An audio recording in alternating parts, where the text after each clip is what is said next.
Town Council, public hearing and regular meeting, April 18th, 2024, Cape Charles Civic Center, called order. Could I get a roll call, please? Buckles present. Holloway present. Bennett present. Buda present. Rosman present.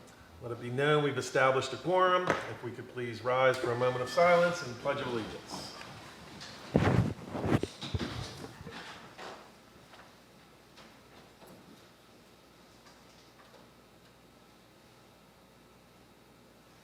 I pledge allegiance to the flag of the United States of America and to the republic for which it stands, one nation, under God, indivisible, with liberty and justice for all.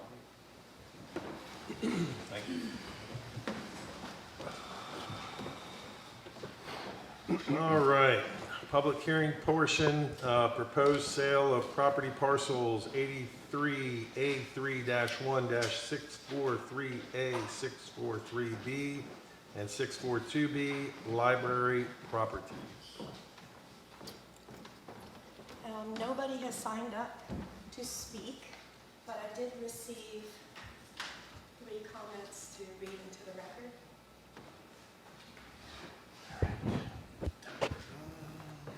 First one is from Susan Berger. I'm writing to urge the town council to not sell the library building to a developer who will use the 3rd floor for residences, particularly if their residences are used for short-term rentals.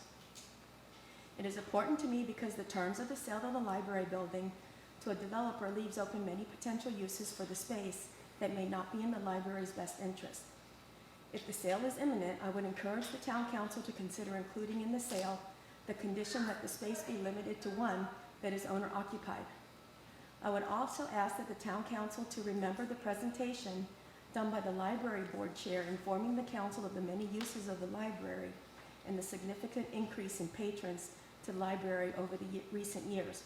A developer converting the 3rd floor to residential space could seriously limit any thought of expanding the physical space of the library in the future, and depending on the residents in the space, could significantly affect the environment that a library requires.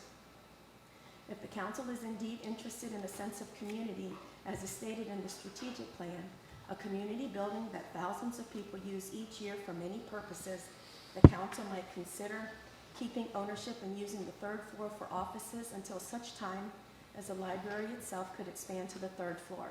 There are so many rental properties in Cape Charles. Must we convert this space for community enrichment into yet one more? This next one is from Richard Berger. It says, Mr. Mayor, members of the Town Council, and Mr. Hosey, I am writing today as a concerned individual citizen, not on behalf of your Cape Charles Memorial Library Board. I fear a loss of control over the library building once the pending sale is approved. As the covenants, conditions, and restrictions of the building are negotiated, it is essential that the library and the town maintain full control of the lobby area. Condominiums aside, this is the primary entrance to our Cape Charles Memorial Library. The first impression that visitors get, and they must see that they are entering a library, not a mixed-use facility or apartment house. Additionally, I would propose that whether through zoning or covenant, this residence be designated as owner-occupied, not short-term rental. Whether one considers short-term rentals to be an issue or a problem in our town, one does not want to see all the parking in front of the library taken up by a party of renters upstairs. One does not want to see a dozen guests in a space advertised as sleeping 6. One does not want to see a bachelor party above the library.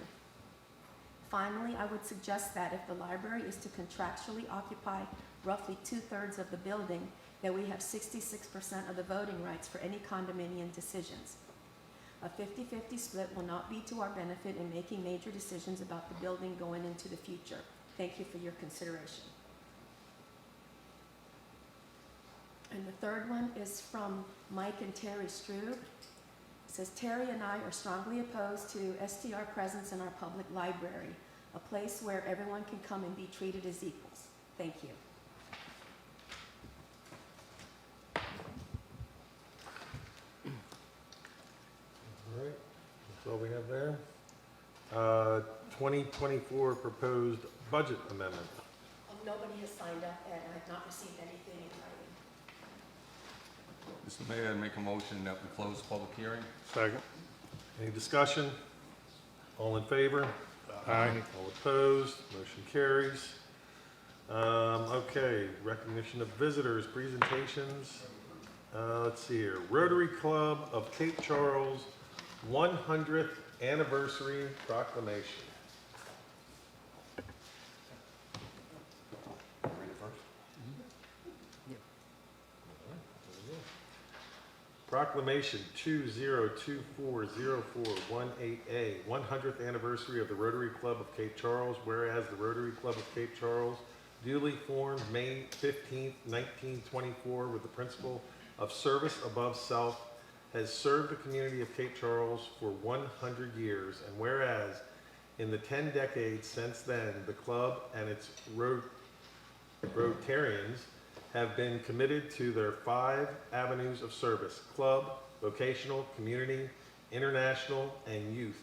And whereas since its inception, the Cape Charles Youth Garden has helped young residents learn the science and skills of vegetable gardening, and whereas through the club's fundraising efforts, spearheaded by the twice-annual crab cake sales, financial grants are given to local organizations serving the health, humanitarian, and educational needs of the community.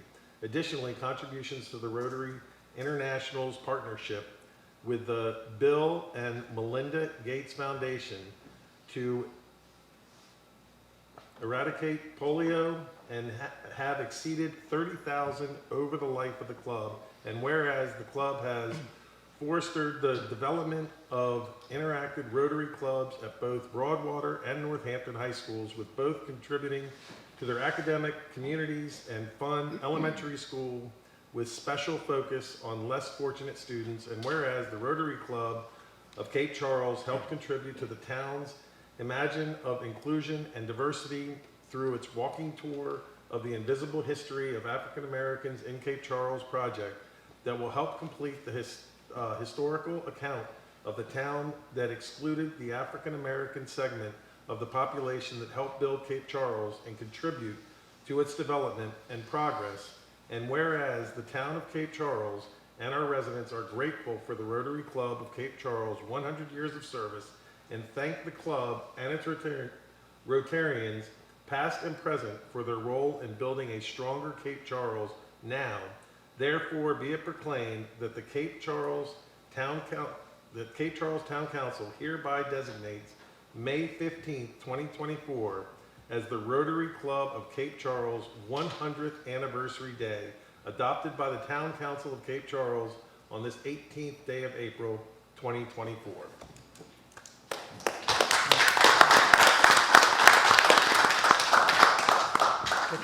Mr. Mayor, can I make a motion that we adopt the Proclamation 2024-0418A?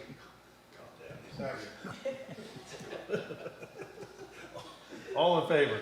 Aye. All opposed? Motion carries. You're very welcome.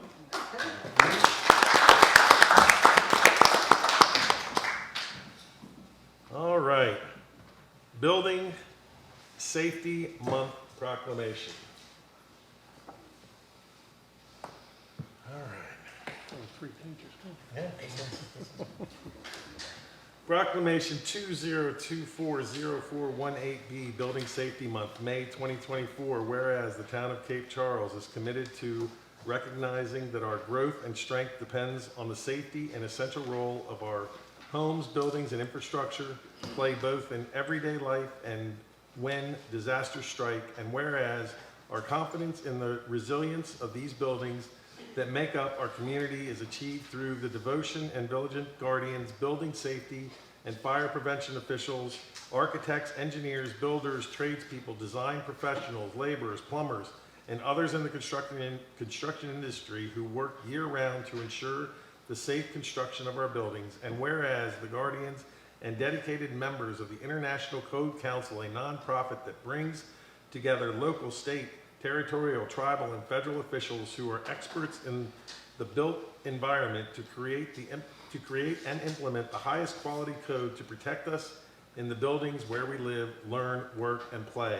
And whereas these modern buildings codes include safeguards to protect the public from hazards such as hurricanes, snowstorms, tornadoes, windland fires, floods, and earthquakes.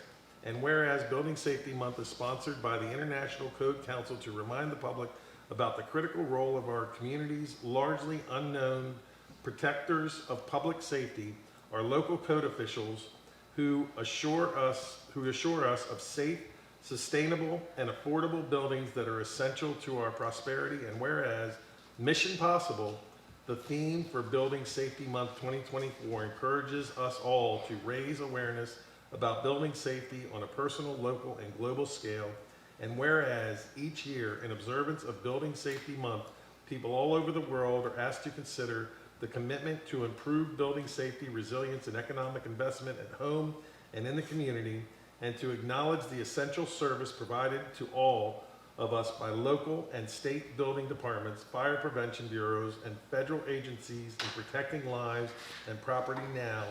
Therefore, be it proclaimed that the Cape Charles Town Council hereby designates the month of May 2024 as Building Safety Month.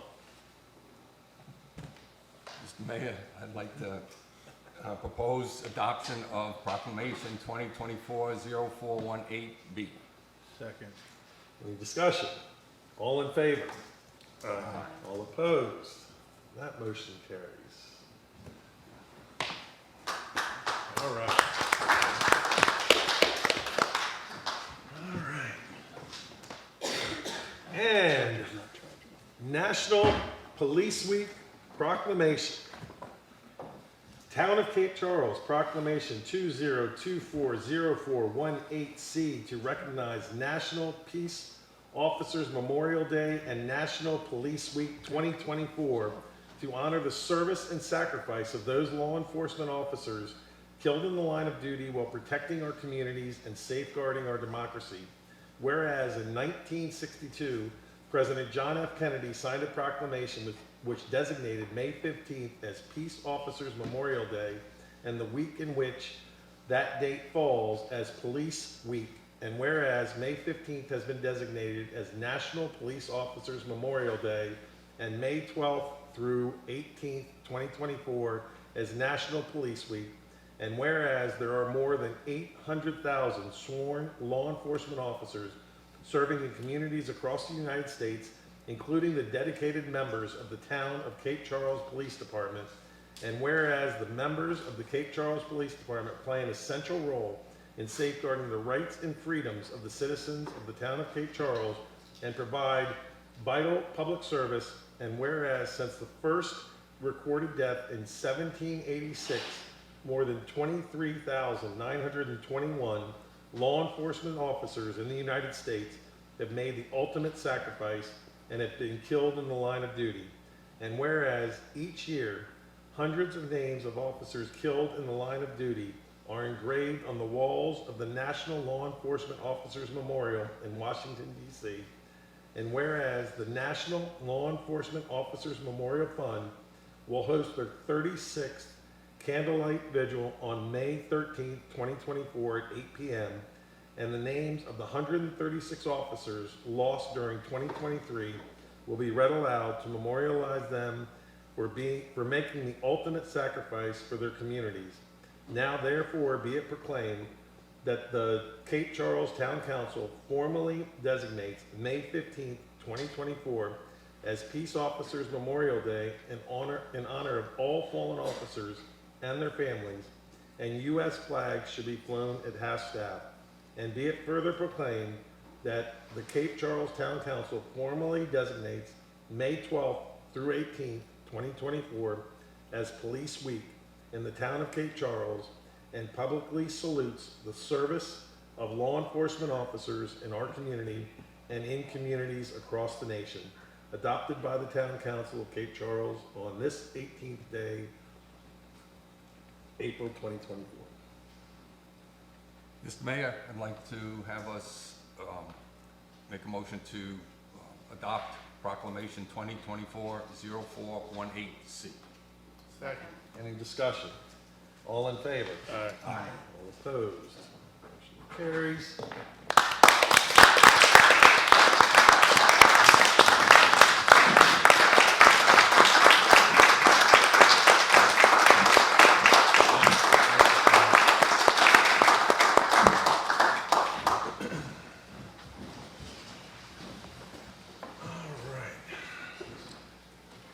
Any public comments this evening? Yes, Phil Getkin.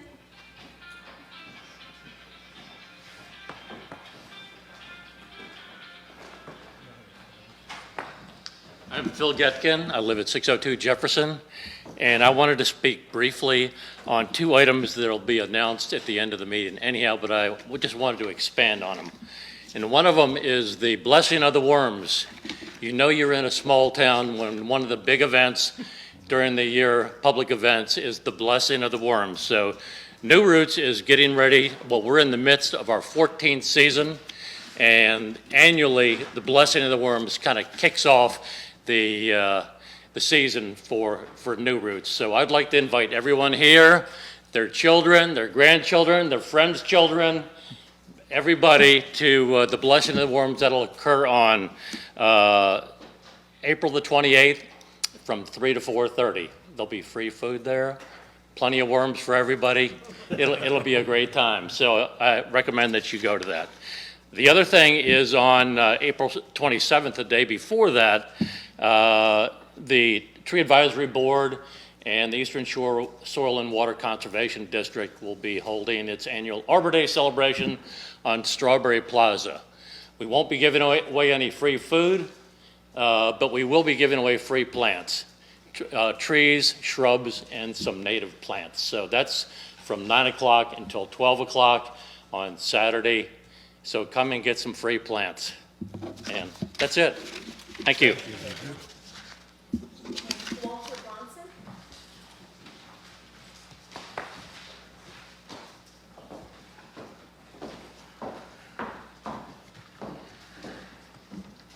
Good evening, Mayor and Council.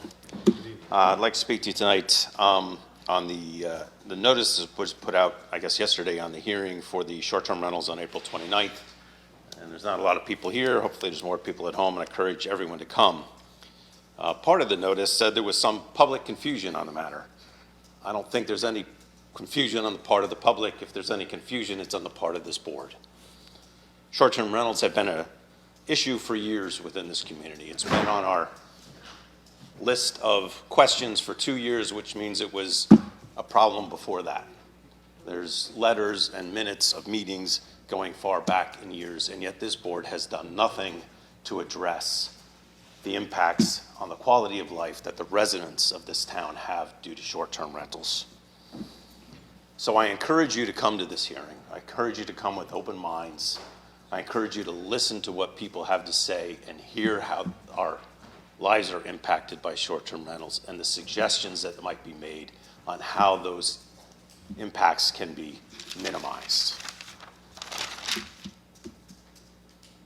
Past lack of action by this board has led to a negative impact on the quality of life of the residents of this community. Further lack of action will be an abdication of your duty to protect the quality of life of this community. Action is required now. No more study. The time for study was years ago. You need to act now. Even if we act hastily and we don't get it quite right, we can adjust it. But it's time to act now. Thank you. No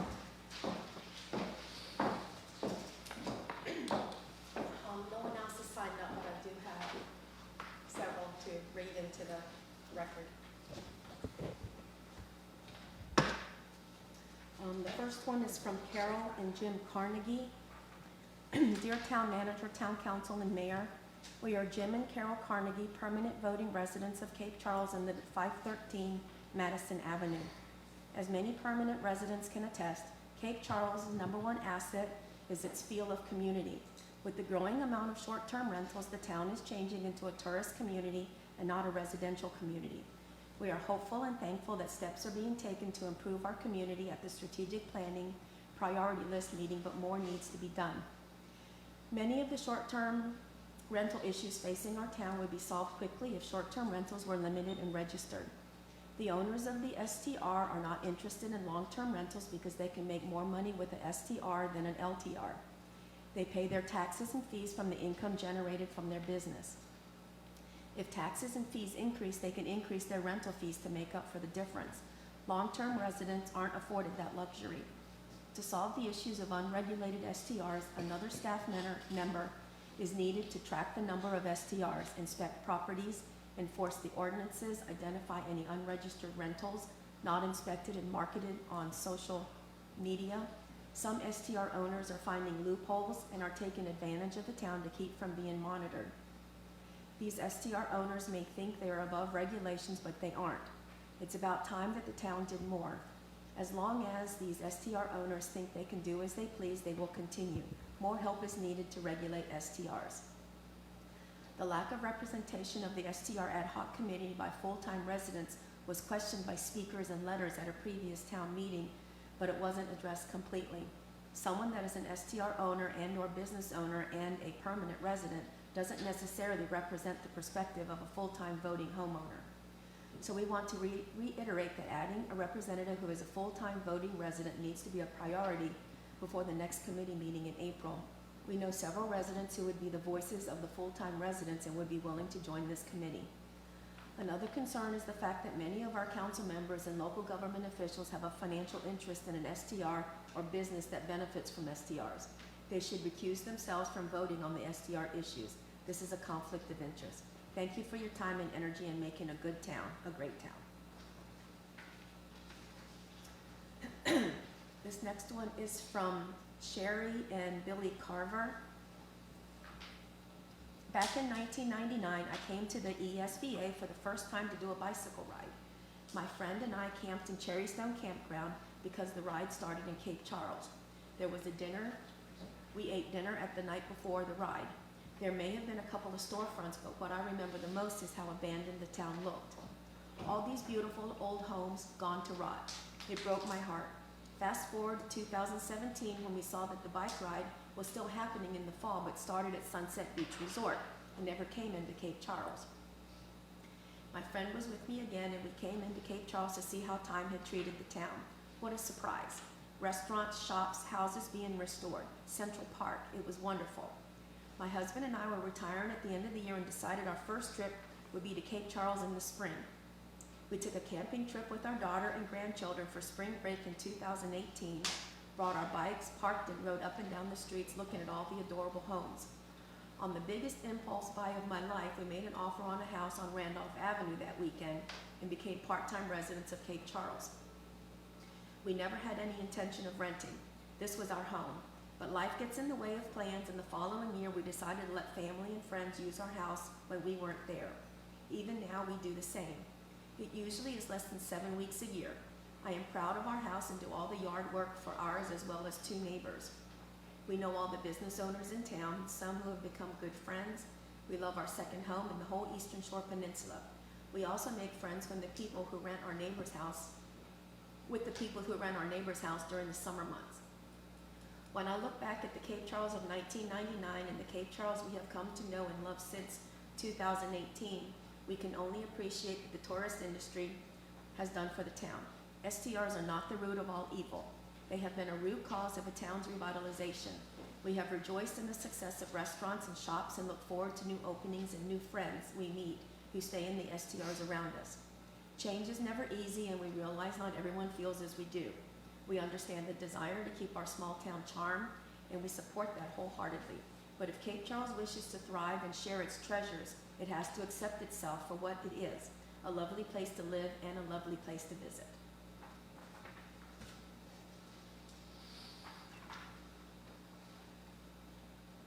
Excuse me.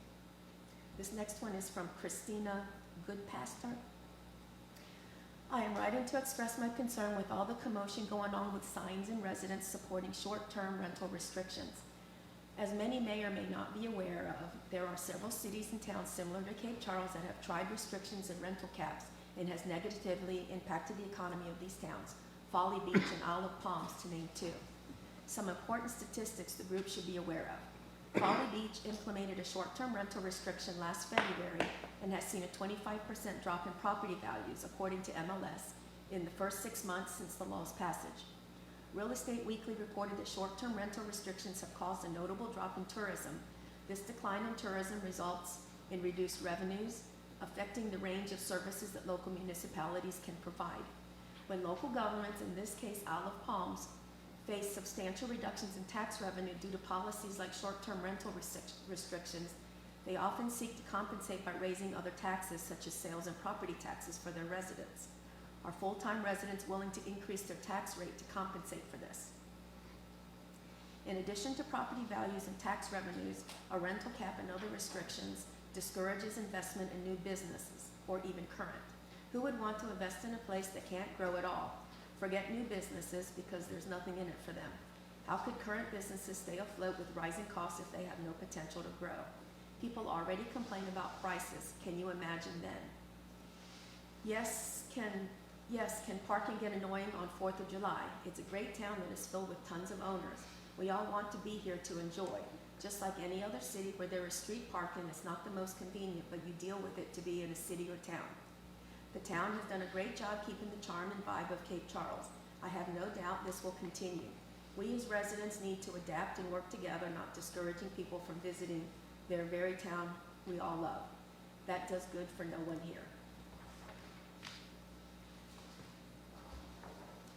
This next one is from Alexis Deo. My husband and I discovered Cape Charles in 2019 and fell in love with the town. It's a perfect place for our family of 5 to spend quality time together and hopefully for my husband and I to retire. Unfortunately, COVID caused prices to soar and we have had to rent our house to supplement the cost of building as our home was completed in 2023. While the town does get busy during summer months, I'm going to address a few key points that have been raised. I am concerned limiting rentals will negatively impact the town and ultimately resources, amenities, and property values. The rentals place strain on the water, sewer, and other resources. If my family of 5 were to live in the house we built full-time, there would be 3 cars always parked on the street. We'd be using far more water and sewer, etc., and our guests do from May through September. The issue is the town can't support the homes that are built. Rentals are destroying our beautiful town. The rentals provide the revenue for the town to thrive. Tourism is a large part of the town's revenue. Vacationers are the ones buying items from our shops and eating out regularly. This supports our local businesses and allows small businesses to be successful.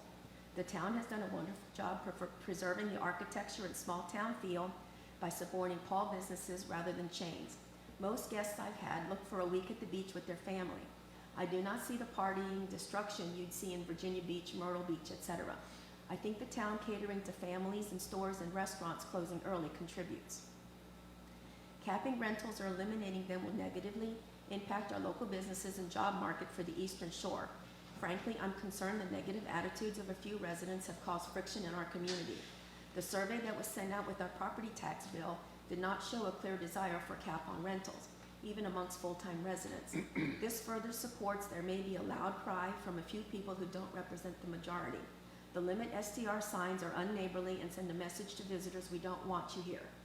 I would not be surprised if this does not turn off visitors unless people return for vacation next year.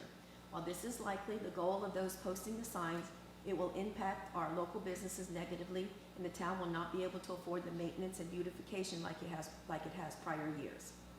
The signs don't fit the quaint small town feel or look. They are hideous in terms of their aesthetics. Perhaps signs should need approval to fit the architecture of the town. Lastly, I think this will sort itself out.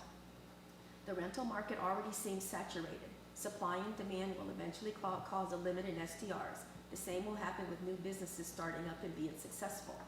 Other similar communities such as Folly Beach have tried to ban STRs and the impact has been negative.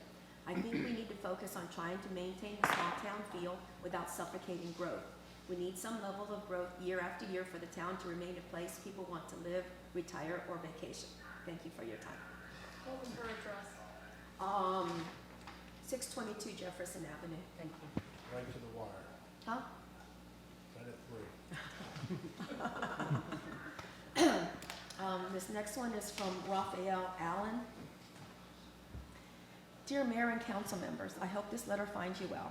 I'm writing to express my deep concern and to advocate for the continued support of short-term rentals in our beloved town. As a short-term rental owner, I have witnessed firsthand the transformative impact that these rentals have had on our community. Before the influx of outside investments into short-term rentals, our town faced significant challenges characterized by dereliction and shuttered establishments. However, the introduction of short-term rentals has breathed new life into our community, fostering economic growth and creating a vibrant atmosphere that was once absent. The successful local retail and restaurants is a testament to the positive changes that have resulted from the short-term rental program. These establishments have thrived, attracting both residents and visitors alike. The economic benefits have rippled through the community, leading to increased job opportunities, higher property values, and a sense of pride among residents. One notable benefit of short-term rentals is the impact on home values, which in turn has positively affected our town tax rolls. The increased demand for housing has driven up property values, resulting in higher tax revenue for the town. This additional revenue has surely allowed for improvements in infrastructure, public services, and community initiatives benefiting all residents. Moreover, short-term rentals have played a crucial role in revitalizing our town's image, making it an attractive destination for tourists, full-time residents, and investors alike. This positive reputation has a lasting impact on property values and encourages further investment in our community. It is my sincere belief that embracing the fact that we are a beachfront community and recognizing short-term rentals as a major economic driver is crucial for the continued success of our town. The allure of our beautiful beachfront is a powerful draw for tourists and investors alike, and short-term rentals play a vital role in providing them with an authentic experience of our community. Imposing a cap on the number of short-term rentals would not only risk stifling our economic growth, but also hinder our ability to fully capitalize on our unique beachfront location. I encourage town leadership to embrace this economic reality and work collaboratively to foster an environment that supports the responsible growth of short-term rentals. I understand that concerns may arise regarding potential drawbacks associated with short-term rentals. However, I am confident that through collaboration with local stakeholders, we can address these concerns while still preserving the overall benefits that short-term rentals bring to our town. In conclusion, I urge town leadership to carefully consider the significant positive impact that short-term rentals have had on our community. I believe that a balanced and thoughtful approach to regulation rather than imposing a cap will ensure the continued economic vitality of our town.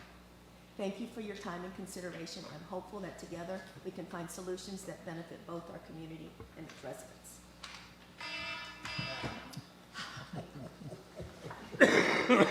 Okay, this next one is from Jennifer Corkran. It was forwarded to me by Mayor Charney. It says, to the Town Council of Cape Charles, last evening I attended a historic review board meeting. My builder had filed an application for a certificate of appropriateness. I want to make clear my contractor did not participate in the writing of this letter. I am writing this as a concerned homeowner. There had always been a question as to the need for my application since the alterations for a second-story back porch facing an alley. However, someone decided that since it can be seen from Bay Avenue, I had to file a $500 application. One of the board members at the hearing also questioned the need for such an application facing an alley. Here is my understanding of how the historical review should occur based on the Cape Charles website. 1. Minor additions or alterations are handled by the administrator. I am still not sure who the actual administrator is. Some major actions that do not affect a contributing building can also be decided by the administrator after informal consultation with the Historic Review Board. Major additions or changes referred to the review board, such as demolition, moving, or new construction. The Historic Review Board reviews projects which are considered substantial alterations to existing buildings as defined in Section 8.18. This comes directly from the Cape Charles Historic Review Board site. The zoning administrator or code official shall have the authority to order that work can be stopped and that appropriate application be filed for review by the Historic Review Board in any case where the action has an adverse effect on the historic district. I am not in disagreement that the addition of second-story upper deck can be considered a major renovation.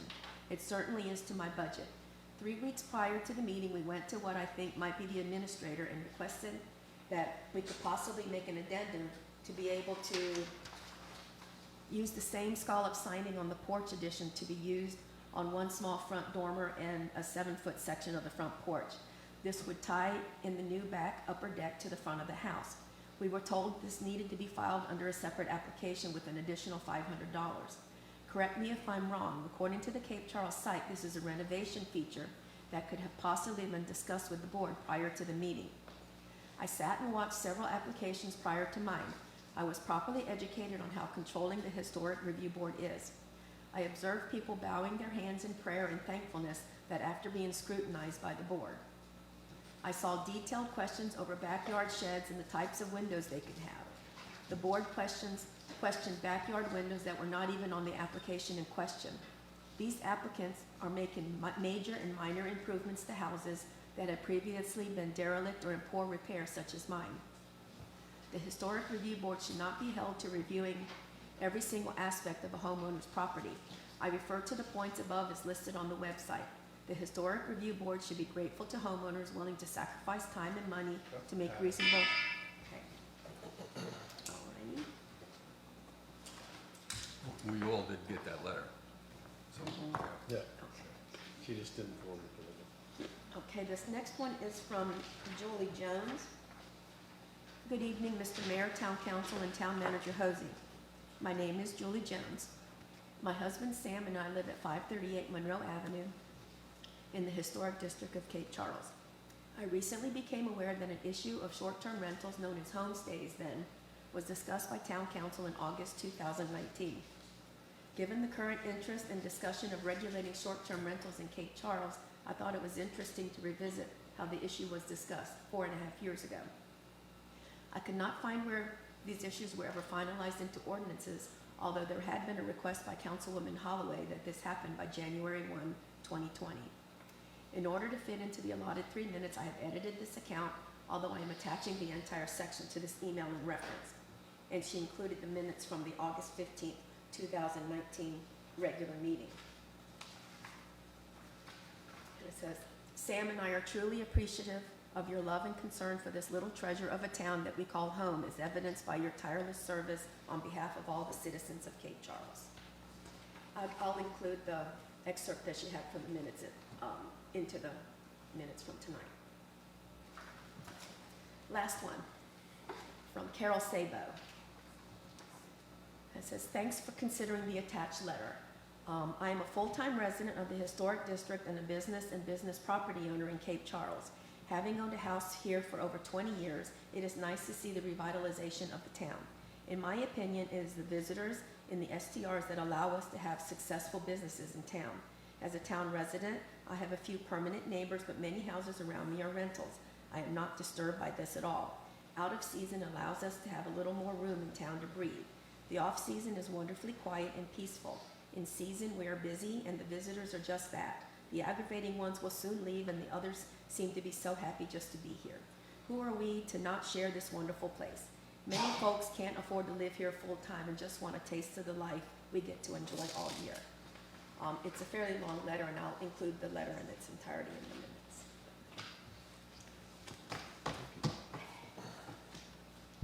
That's it? You can stop timing. All right.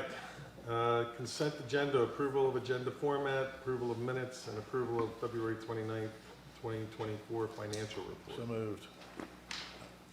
I'd like to amend that and pull out the financials. All right, we have an amendment to pull out the financials. Second. Is there any discussion? Yeah, the items in the report are fine as far as updating. What's not fine is we had a budget amendment that we adopted on February 1st, and those numbers aren't reflected in the tables nor in the capital plan. Right now, the Harbor Fund shows $499,000, for instance, with one of the items going over by 287%, but we had adopted a change to up that to 656. So I'd ask that we accept the financial report with the understanding we need to update the budget numbers contained within. No, noted.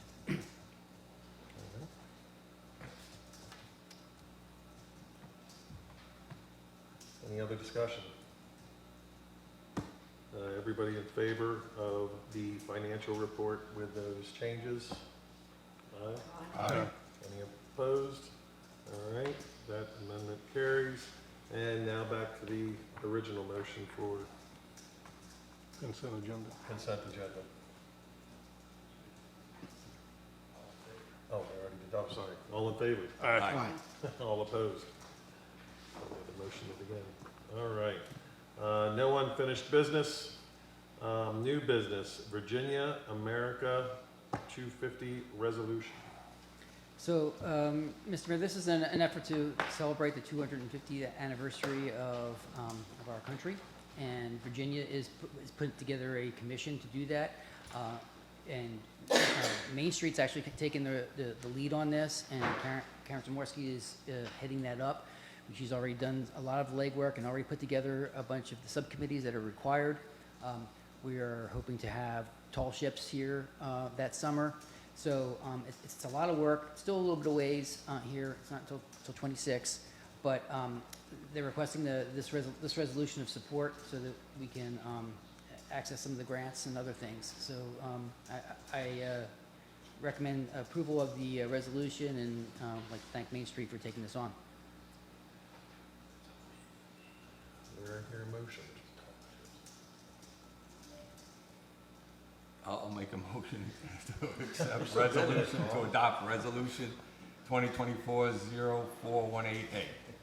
Second. Any other discussion? All in favor? Tall ships were, this is a big job. Just a roll call. Is that an aye? Yes. Okay. All opposed? Making a comment. It's a roll call vote. It's a roll call. Oh, I'm sorry. I'm sorry, I forgot to bring in your cheat sheet. Oh, yeah. Okay. Roll call vote. Buckles, yes. Holloway, yes. Bennett, yes. Beauty, yes. Grossman, yes. Okay. Motion carries. Take one and pass it down. Proposed sale of library properties. So, Mr. Mayor, this has been somewhat of a complex process. As you recall, we put out an RFP last year, basically seeking just general ideas from developers on what to do. We got a lot of interesting ideas, and we sorted through that last year. And in September, we brought you kind of the final concept that you approved, which was to sell the library to City and Guilds to have a single residential unit above, condoize the building, and we would buy back and retain ownership of the library. This project has kind of evolved over time. At the time we last talked about, you approved this in September, it was a slightly different project. It originally included the two undeveloped lots on Randolph. So the original proposal was for $600,000 for the library building and $325,000 for each of those two lots, which brought the total price up over $1 million. It was 1.25 million was the original price. So that's the number you may be remembering from last September. But we have since come back to you and briefed you that there was been changes. The developer requested changes, couldn't make it pencil to develop those lots, the vacant lots, and requested that they be bifurcated out of the deal, which we agreed to. So removing them from the project is why what you see before you is not for as much money. But those two lots are still ours, and we can still put them up for sale if that's what we want to do. So right now, the way that the project is structured is it's $600,000 for the library. We would buy for the whole building. We would buy back the library portion at $450,000. That would net the town $150,000. But if you recall, we also had, as a capital project this year, to renovate the library space. And we had budgeted $310,000 to do that. Okay. Well, I passed out tonight, and I apologize we didn't have it in the packet. This is the scope of work that we're going to be doing at the library. Originally, it was going to have a lot of HVAC work, and that got pulled out. And I briefed you about that previously. And so really about 40% of the original project remains, and that's what this $230,000 would cover. So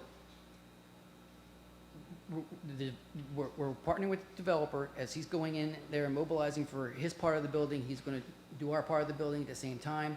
So, there's 230 for that. There's 150 of equity that we're going to have. So there's still, $80,000 that we're paying for this work.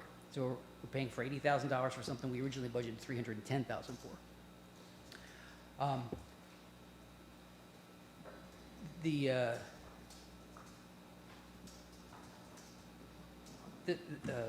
This agreement would authorize us to continue to develop the documents necessary, including all of the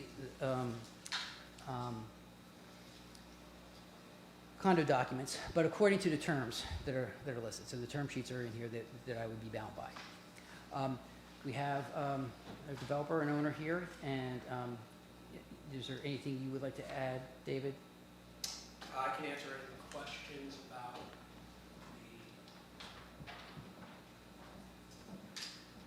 good evening, y'all. Good evening. See you guys again.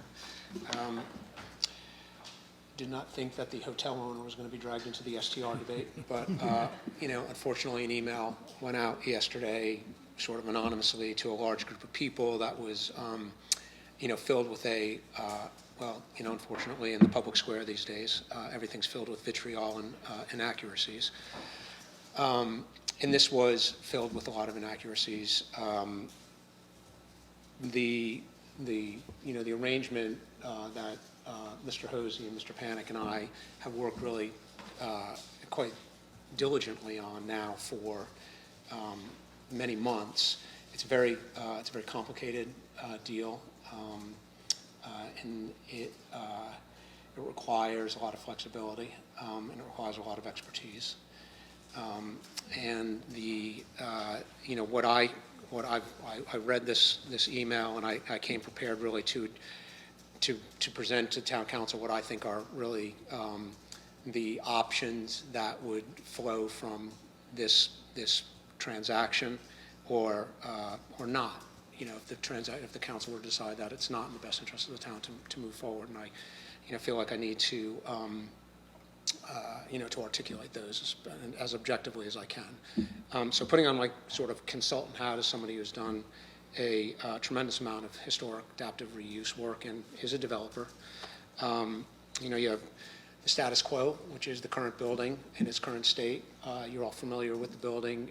You've probably looked at that facility report. You realize the shape that the building is in. And that status quo would essentially mean that the third floor would remain untouched, and it's in a state of decay. And that is something that cannot, you can't keep that status quo forever, because it's degrading the entire building. The third floor is so the status quo would be leave it as it is and figure out what to do with the third floor as far as conditioning it and fixing it up so that it doesn't adversely affect the rest of the building. As Mr. Hosey just told you, there was a proposal to just add HVAC upgrades to the first floor, and that was, that came in at, well, the overall bid was $800,000, but probably about $600,000 was the HVAC on the first floor and the electrical upgrades.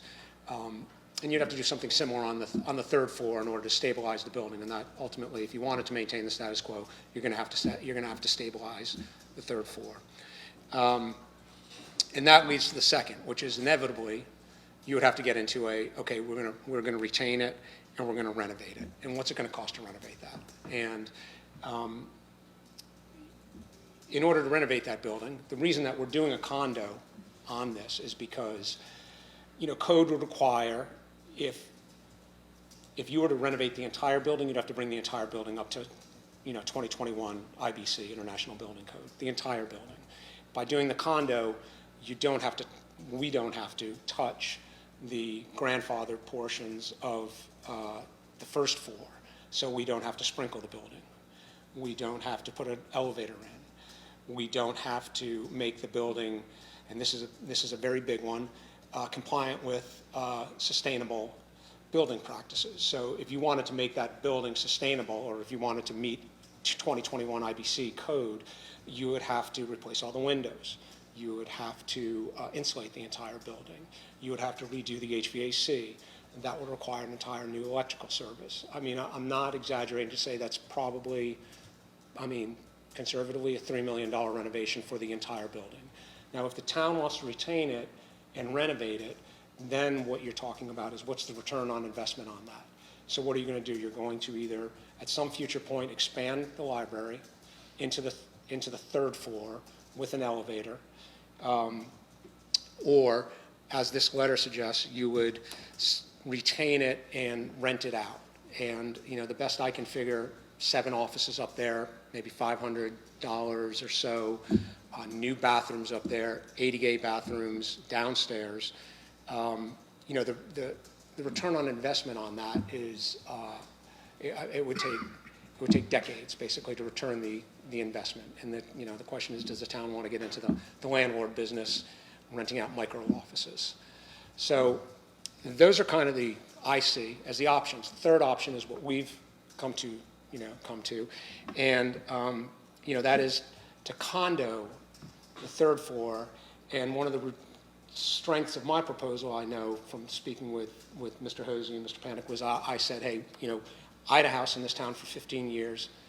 We never rented it once. You can ask Sabo. Not once. We didn't want to rent it. I own a hotel. I don't want to be renting houses.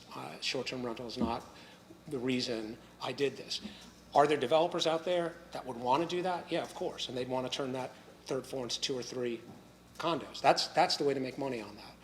That's not why I'm here. I'm here because my wife and I would like to return, you know, sort of on a more permanent basis to town, and that was an opportunity for us to do it. So you have somebody who has the means, who has the expertise for a very complex renovation that is on top of the library, and it's going to be very difficult not to impact the envelope of the library. So you want somebody that's done this for years, and somebody who, as you all know, is like super committed to quality. Like everything that I've done in this town has been, every project that I've endeavored upon, you know, I've tried to do as the very best that I possibly can at a, you know, sort of first class, first rate. We're about to, you know, we're about to embark on another expansion of the hotel, another 10 rooms, another $2 million. You know, and that'll be done the same way the current hotel is. So, you know, you have somebody standing before you that's been around Cape Charles since 2003, who has really been committed to the community, has given to the community in any form that we can, who's contributed, you know, through the business to the community. And, you know, we want this as our residents. We have no interest in short-term rentals. I've said as much. The condo documents aren't developed yet because it's not time to develop the condo docs yet. We're just doing the condo plat right now. I view it as a partnership with the town. The town is going to be relieved of future maintenance on this. It'll be split between the town and the condo owner. You know, I don't really see any downside to the town in this unless the town makes a decision that it wants to make a super substantial investment to retain this building and renovate this building. We're doing that now for the town, and it'll be a stabilized building, and it will be an asset, you know, on the tax rolls, and you'll be, you know, welcoming, you know, some people who've, you know, been here for a while and, you know, who care about the town. So I do hope that you will allow us to move forward. We've spent a lot of time and a lot of money already examining the building, doing design documents, getting the condo plat ready. You know, it's a super challenging building. Smallest development I've ever done, but it is really going to be a super challenging project. But we're looking forward to it. We're really excited about it, and I think it's going to be beautiful. So, you know, any sort of like requirement that it's not a short-term rental, happy to sign. Got no problem. It's not going to be short-term rental. No interest in it. So, yeah, and I'll answer any questions that y'all have. I have one question. With access to the third floor, is that by the lobby stairway? It And is. is that meeting Yep. code requirements now, or does it have to change? No, it doesn't have to change. I mean, we're going to have to request some code modifications in what we do on that building, but because we are, because the condominium is a residential, it's a less intense use than the commercial, so we're not under the same. If you were to do commercial upstairs, yeah, you'd have to bring the entire building basically up to that 2021 IBC. So there will be some code modifications in the design documents by necessity. But yeah, that's. Okay, okay. The other, if maybe perhaps Bob can update us on the easements in the rear and what has transpired since we left it where. We're getting the easement plats prepared. We don't have them yet. And once they're prepared, we'll go ahead and have the easement. Well, your intent is to reflect what's colored in green and blue on the plat? Just the one to the east already exists. The green is already existing. Blue, Okay. the blue is the one we're doing. Yeah, so it would come in from Pine Street and go across essentially half, almost a little bit more than half on the two Randolph lots, and then on the two small library lots. Okay. So we need the plat, a little tough around here getting surveys done. So, and then we'll prepare the easement and record it at the courthouse. Okay. Before closing, so it'll be done before closing. Anybody else? Thank you. Thank you.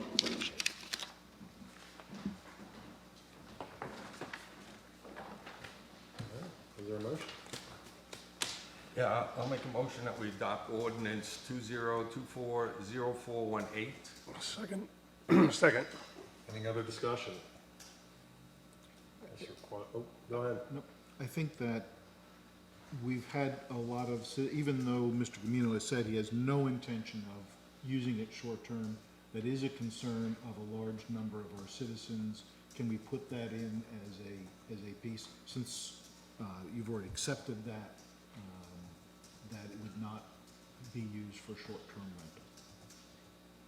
Do you have an objection to that being in the documents? No, I assume Yeah, it's going to be in the yeah, documents. so I'll take that as my marching orders when I develop the documents. We need that as an amendment? It's in the minutes, we're good. Okay. Anybody else? All right, this is a roll call supermajority. Andy? Buckles, yes. Holloway, yes.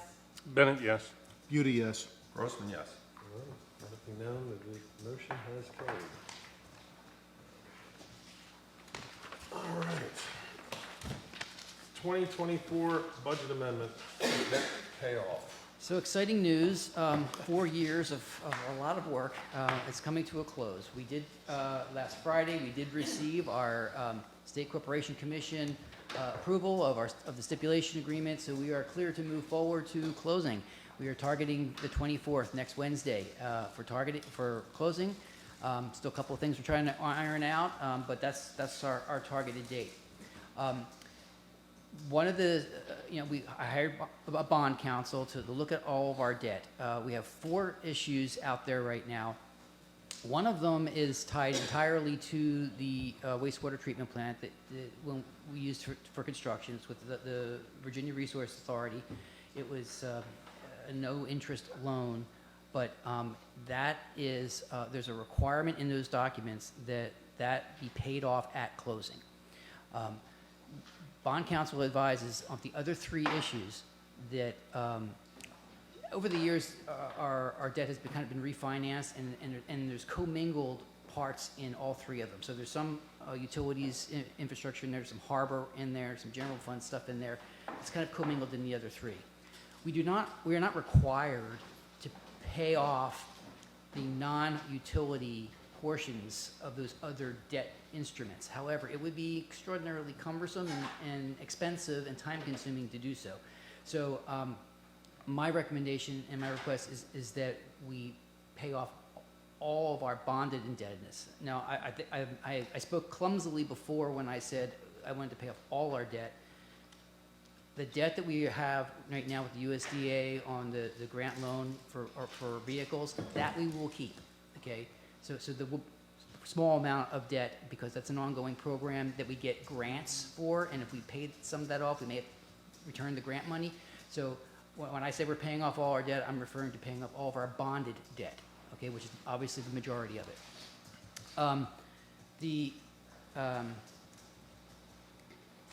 There's a summary in that's been provided for the different issues. We do have a payoff letter for the VRA1, and that is as reported, as shown in your packet. The others do accrue interest, and we still have to get a payoff number. So these are current numbers, but they're not necessarily payoff numbers. So just to make sure that we had enough appropriated to cover the full amount, we're requesting $5 million to be appropriated for up to $5 million. I'm only being authorized to pay off this debt for whatever the actual cost is, up to $5 million. The letter from our bond counsel has been included that provides a little bit greater detail, and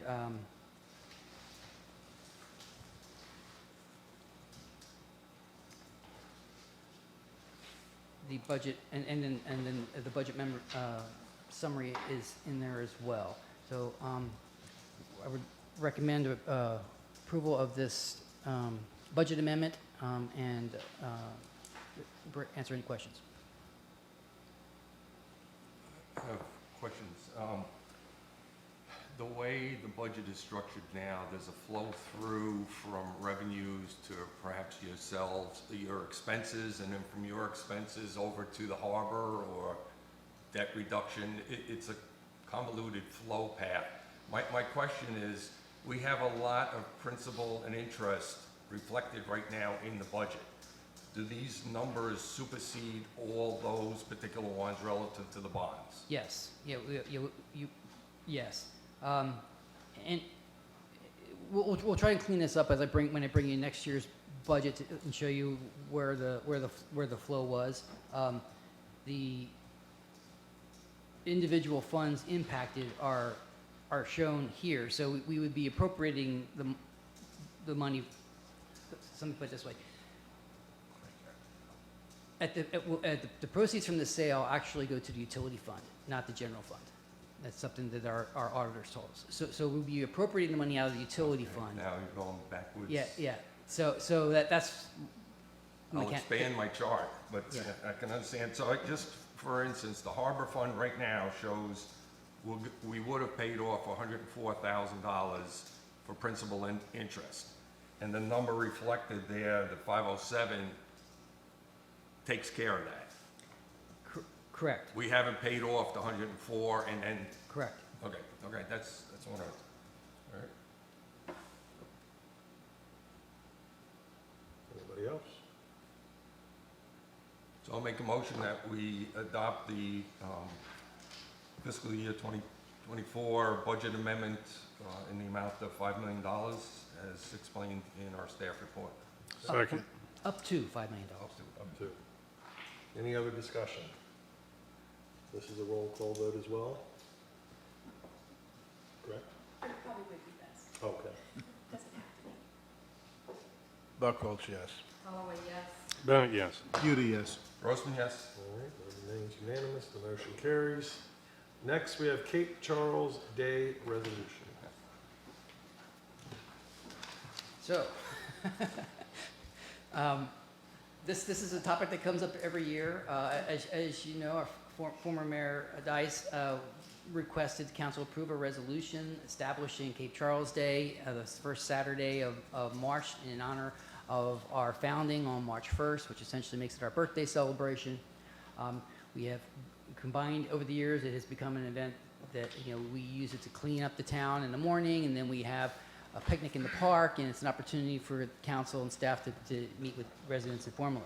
I think it's a great event.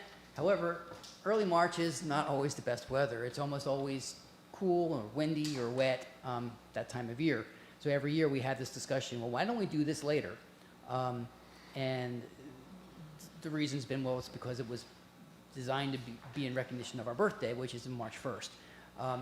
Moving it just later into March, I don't know if it does a whole lot. I mean, anytime in March, you run about the same risk. So you'd have to move it like into April or May to make a difference. And by then, we probably need to do a cleanup event before then if we're trying to get ready for the season. So I'm actually fairly agnostic about this. I'm not going to fall my sword over it. I don't mind keeping it where it is, but Councilman Grossman asked that it be brought forward so you could all discuss it. And if you choose to leave it where it is, no action is required. If you would like to change it, then fill in the blank and pass the resolution. Councilman Rhodes. I propose the third Saturday in March.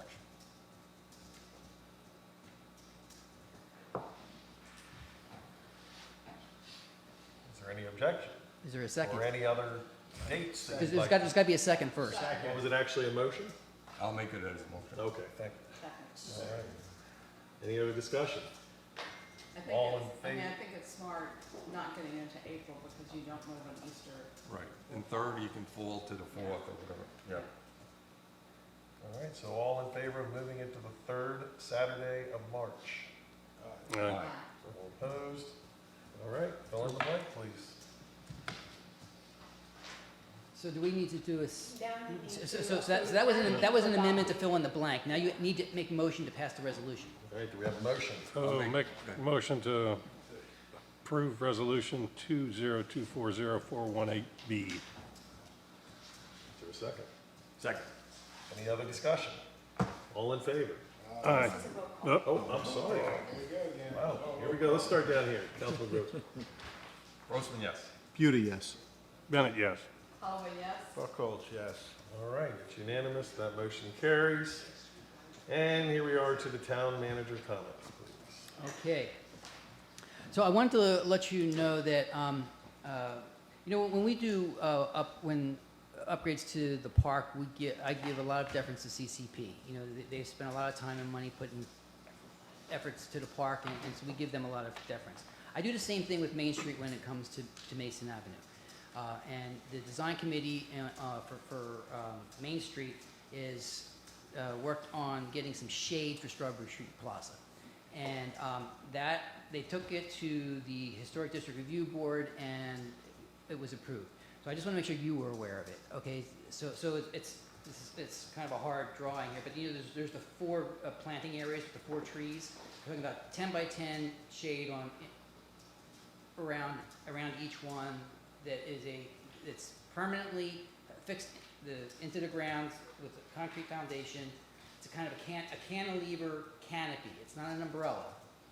This can withstand hurricane force wind. Okay, so we would put it up in the spring, take it down in the fall. So it'd just be one pole coming up, and then that's kind of structure. So I think it's a great idea. I think we need the shade there. Main Street's still trying to secure the funding, so we're probably not going to see it this summer. Hopefully this fall. But anyway, just want to make sure that you were aware of it and that you didn't have any serious objection to it. And just so everybody knows that we've worked on that concept truly since even before Main Street was a designated community. So it has been a long process, and have gone through the right steps to kind of get to it. So it's Yeah, I think it's a good compromise, because people are always dragging the benches to where it's shady. It's very hot there in the summer, so. And part of it is kind of like, on, if you know, on a college campus, a lot of times they don't put in sidewalks until the students form the paths of where to go. It's truly a method, and so I told that story way back on the shade. I was like, let's see how we use this space, what we're using it for, and how people use it, and then you kind of know then where to put the sidewalk. Kind of. Done a lot of different versions. And I think that as this has been planned out, it doesn't affect the view shed of the harbor Correct. through there. So Yeah, I there think that's was a lot of important for concern folks to know. of both the view shed and the Christmas tree. Yeah. So we didn't want to block the Christmas tree in the winter or the view shed during the season. So, and again, the canvas will come down in off-season, and it's just one pole that'll be up, and it'll be aligned with the trees anyway, so you wouldn't be able to, because the trees would have blocked it anyway. So I think it's a good compromise. I think Yeah. you just need to keep an eye on the Historic Board's approval has a time frame. I and if advised, they're- I advised the board of that last night, so, Okay. yes, yeah. Yeah. I have to just say that this was a Jane McKinley project from day one. And I'm feeling really good that we're going to move that forward. And David Gabino, who, he's also, he's our new board member on the design committee, so he's working on this as well. So, as was announced, mentioned earlier, we agreed to hold a town hall meeting on Monday, the 29th, on STRs. So I just wanted to make that announcement again, 6 o'clock here at the town hall meeting. That means it's an informal back and forth. It's a work session that involves the public. So no action can be taken. Council will not take any action, but we can answer questions. We can have a back and forth, and it'll be an opportunity for us to hear what's the concerns are based on, you know, what people have heard so far. The budget. So a lot going on with the utility sale, getting ready for closing. I'm not as up to speed on the budget as I was hoping. I will have your budget binders for you Monday or Tuesday.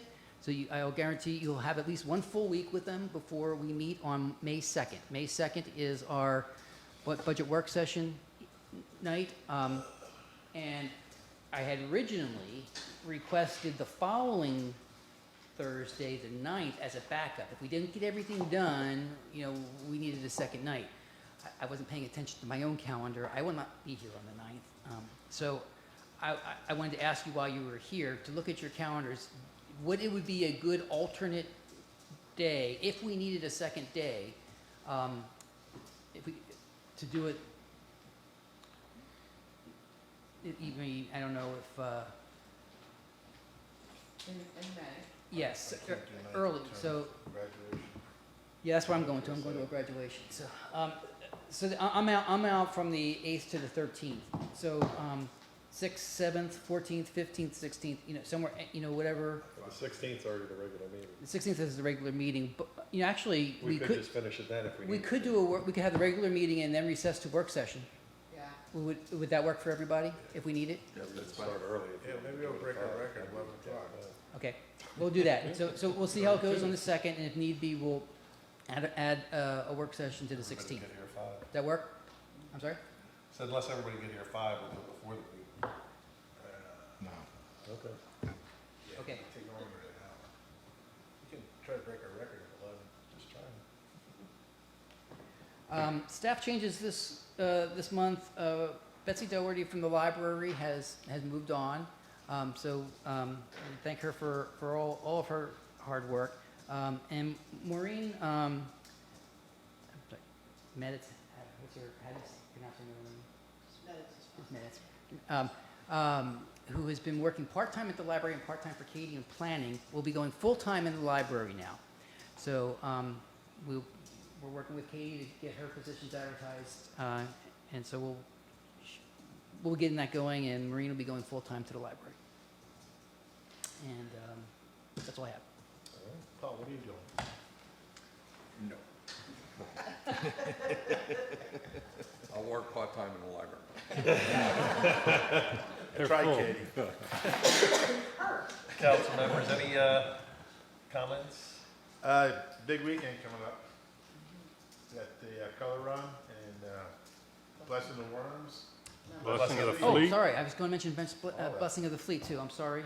I've got it on my list. Yeah. So 6 o'clock tomorrow for Blessing of the Fleet. Sorry, I was going to mention that too. It's just a big weekend. We have a lot of stuff going on. I just had one thing, I arrived up to Chief Pruitt briefly. I noticed it last year, but I've noticed it in full the last week, and I had at least 3 guests have experiences that almost knocked them off their feet with electric bikes on the pier, the fishing pier. Really? So, Electric bikes or electric scooters? no bikes, but, bicycles. Okay. So I just want to make sure our signage is in place, or what our plan is. That, I mean, it was unusual to me that I had to, one actually called after they left because they forgot to tell me. And I was like, what's going on? Like, the 3rd one this week. So it's the same as the pier, it's the same as our sidewalks, correct? For bikes or skateboards? Well, you can have bikes, you can't have motorized vehicles, so it's electric power, it's motorized vehicles. So the same thing in the park. Yeah. And that one was in the park and two were on the pier. I would say the pier, there's no. Don't need a bike out there. The bike's gonna duck. Well, they're just hot dogging. And, Yeah, you know, it's yeah, young kids, it's not. Go for 46 miles an hour. Yeah, no, I agree. I mean, Nothing for me. Nothing for you? Offense. All right. Go straight to the announcements. Like we just said, tomorrow, Blessing of the Fleet. Unfortunately, I had prior engagements, so Vice Mayor Bennett will be handling the benediction tomorrow. The 20th is Cape Charles Main Street Love Run. 27th, Arbor Day Celebration. 28th, New Roots Garden, Blessing of the Worms, as we talked about earlier. May 2nd, Budget Work Session. May 9th, if needed, which we're Yeah, scratching. we're not doing May 9th, no. And May 16th, Town Council regular meeting and possibly budget work session if needed. Do I have a motion? Let me add one thing, if you Yes. don't mind, because on April 27th is also the Eastern Shore Garden Tour, and there are 3 homes in Cape Charles that are on that tour, so there will be a lot of folks in town on the 27th. Right. Typically, 800 to 1,000 folks attend that event, so. Excellent. Thank you. Have a motion for adjournment. So moved. Second. Any discussion? All in favor? Aye. Aye. I don't know, I gotta ask.